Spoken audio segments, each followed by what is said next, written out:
Today I have this HYL Hamilton clock movement that was made in Japan using the Hamilton name.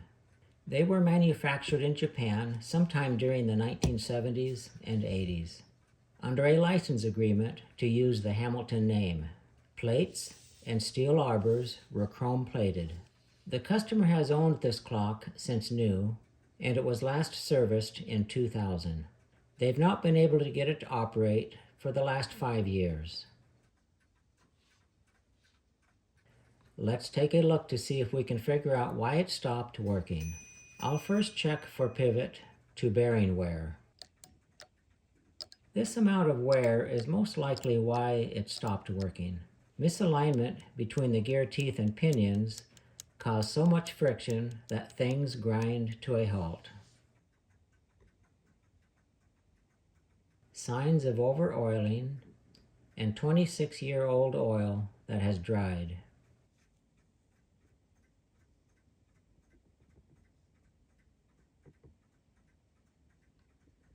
Looks like the governor for the strike side will need to be rebuilt. New components for these, to my knowledge, are not available. This is a governor used in many Japanese Seiko clocks. If you look closely, you can see the arms move closer to the brake drum as it speeds up. It uses centrifugal force to activate the arms and a friction pad to contact the brake drum to slow it down. It regulates to a semi-constant speed for the strike train. It's a centrifugal friction governor.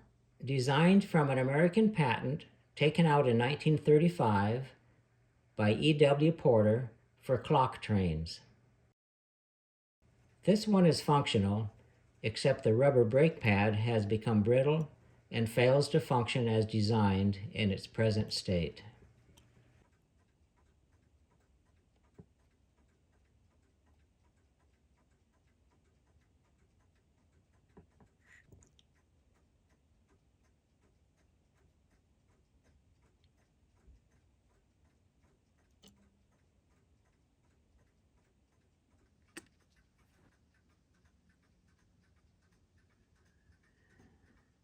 Now to determine how to rebuild it without damage in it. These need to be removed and hand cleaned without cleaning solvents. Could be someone put it through the cleaning solution, or could have dried with age.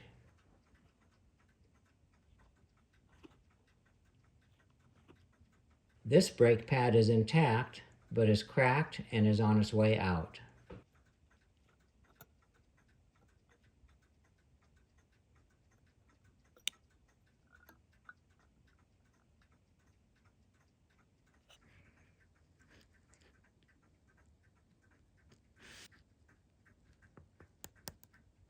It's too brittle and time to replace. Clean what I can with this brass brush.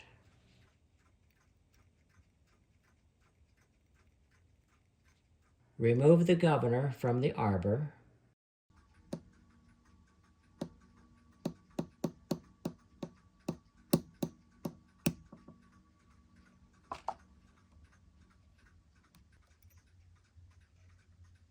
There's enough of the old friction pad here to use as a pattern for the new one, although it has shrunk quite a bit. To install the replacement, same as original, the counterweight will need to be removed. New pad will need a hole in it to nest around the shaft in the counterweight.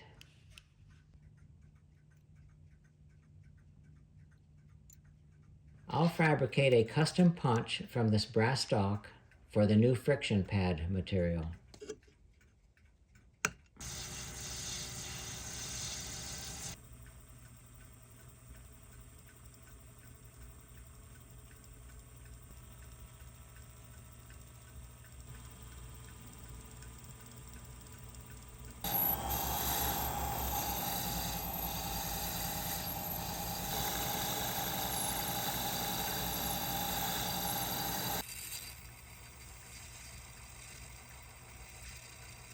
This piece of leather will work to fabricate the friction pad from. It needs to be close to the same shape and dimensions as original. The width needs to be the same as the diameter as the counterweight. Scribe the cut line, cut it to the width,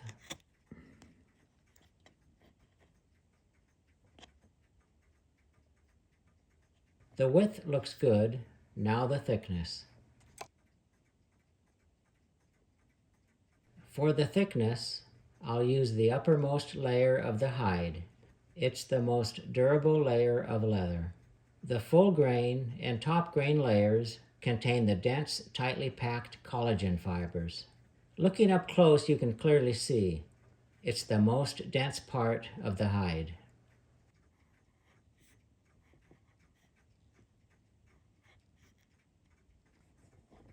Now to put the custom hole punch to use. Nice clean cut to the exact size needed.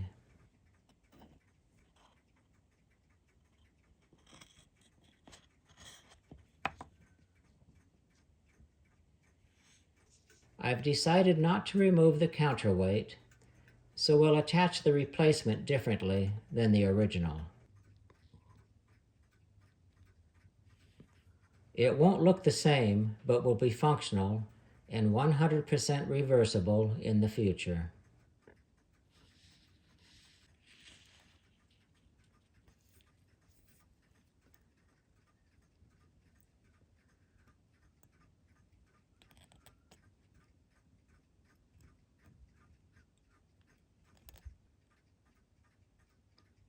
This non-acid acrylic glue is a secondary insurance against the thread from unraveling.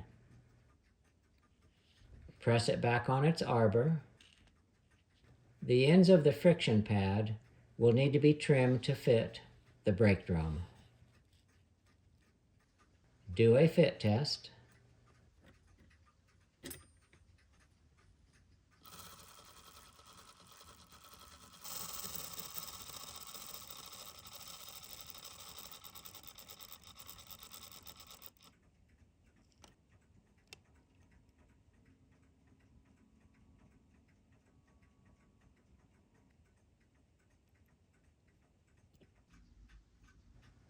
Bushings have been installed and movement is cleaned and ready for reassembly.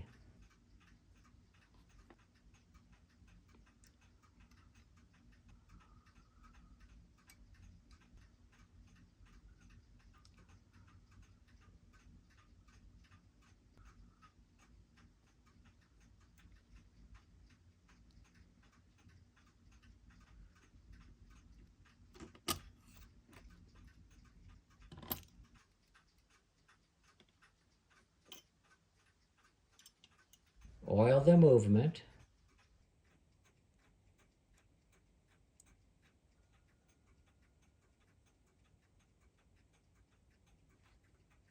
Looking good so far.